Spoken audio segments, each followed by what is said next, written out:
Okay, folks, I think we've got enough time here toward the end of the semester to be able to slip in a related topic on, in addition to the topic of dangerous corporate products.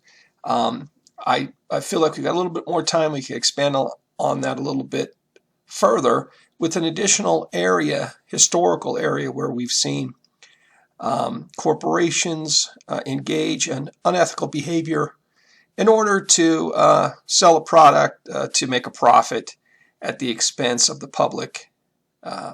public's health. And so I put together here a little presentation on the tobacco industry. So let's move through some of these notes, and I'll probably try to keep these various segments short because, again, I'm kind of using this alternative video capture software, and it makes sense to keep the different segments short. So let's get into it. Now, these facts that I'm going to lay out for you are taken from this particular study that looked at the internal documents taken from corporations who manufactured tobacco in vast quantities. So the big players here in tobacco. The most valuable outcome of recent lawsuits against the tobacco industry may be the internal industry documents that have been made available to the public through settlement agreements. So these companies have been sued over the years and required to pay damages, and part of the settlements were that they had to release internal documents which showed some of their unethical behavior over the years. The internal tobacco industry documents give the public health community unprecedented insight into the industry's motives, strategies, tactics, and data. See, so this is really useful for us because you get the inside perspective, what the big players here were thinking, what their strategies were that made this sort of deviance possible. So it's a good insider view. The documents describe an industry that has been motivated almost exclusively by a desire for profit. Protecting the tobacco company from litigation or regulation has been the driving force behind the industry's actions. So you see two things there. These companies didn't want to be sued successfully, litigation. They didn't want to have new laws passed, or regulations imposed on them, which cut into their profits. They had the regulation that have the goal of improving public health, but at the expense of the profits of these big tobacco companies.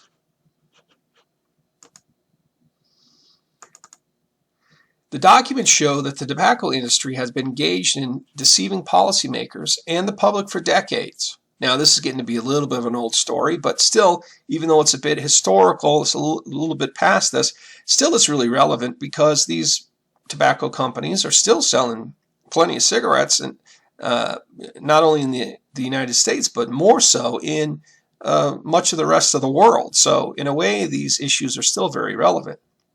The tobacco industry documents are often referred to as internal, confidential, or previously secret documents. In other words, these documents were never meant for public consumption, and they give us a valuable insight into the inner workings of the industry. See, so these are not documents that the public was supposed to see. It was supposed to be documents for the insiders, the people who are employees within this corporation. So you're going to get a more honest portrayal than what you would see these people say in the media or say possibly in court, trying to put a spin on things. This is insiders talking to insiders. Deception has been the modus operandi of the industry. Deception, there we go, another common form of elite deviance. The tobacco industry has deceived the public and policymakers by controlling information about addiction, product design, and chemistry, adverse health effects on tobacco, and marketing.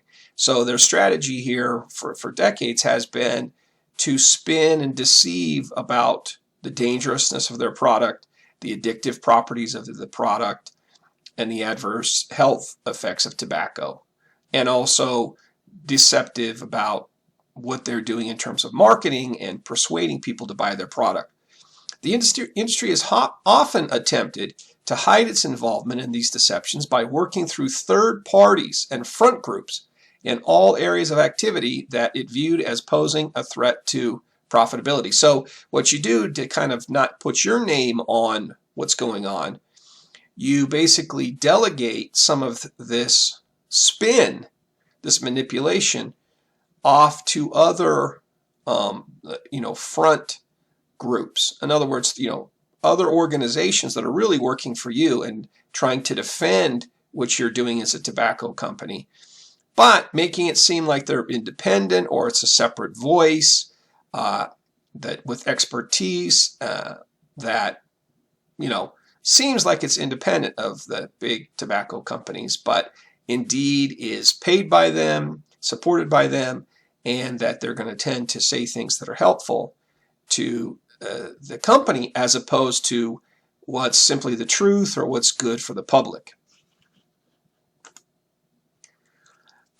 Correspondence among industry lawyers shows how scientific research, marketing, public relations, and almost all industry activities were directed by the efforts of tobacco industry lawyers to protect the industry from litigation. So you've got these lawyers at the top of the company who are basically directing all of these other activities, scientific activities, marketing activities, public relations, meaning messages that are made to the public about these issues of tobacco use. And so you see how manipulative this process is, that you have lawyers who are directing all of this to try to make sure that the message that's getting out to the public is going to be something that's favorable to the tobacco company, that's going to protect their interests, protect their profits, and is going to make sure that the right quote-unquote kind of message gets out there to the public.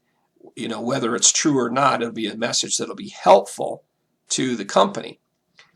Lawyers at Brown and Williamson developed methods for handling documents to protect them from discovery during lawsuits. Lawyers monitored internal and external tobacco research. So they tried to make sure that unfavorable documents that maybe, research, for example, that found that the tobacco is addictive, which we obviously know now, but it was in dispute in the past. People would argue that it wasn't addictive.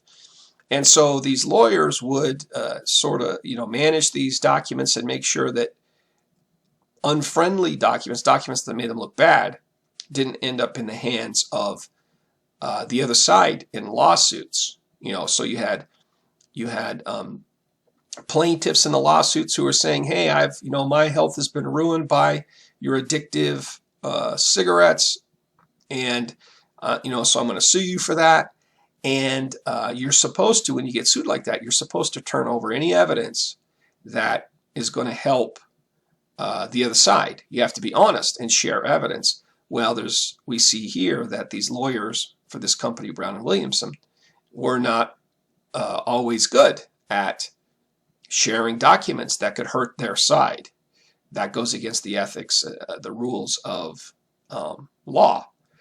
So documents were circulated on restricted lists, and some documents were labeled, sometimes inappropriately, as the work product or privileged to prevent them from being used in court. So again, just tactics, lawyerly tactics, unethical, that are used to sort of hide information from the courts. Again, tactics used to protect the company and its interest, and at the bottom line, to protect its profits, because you don't want to lose in court and have to turn over millions of dollars in damages. The documents that were considered by lawyers to have the most potential for damage to the industry were shipped from U.S. tobacco companies to non-U.S. companies to avoid discovery. See, so you've got these documents that make your company look bad. It makes it look like you've been lying about the science, lying about how unhealthy cigarettes are, tobacco is. And so you've got these damning internal documents. And so what do? You ship them off to your company location in a different country. So and then say, well, we don't have to turn these records over to you folks because the records are not in this country, so they're not relevant, or there's no jurisdiction, there's no requirement that we turn over documents from another country or something like that. So it's just, again, it's lawyerly tricks to get around, to prevent the truth from coming out in court. Okay, let's see. We'll have gone on about 10 minutes. Let me stop there and we'll pick it up in part 2.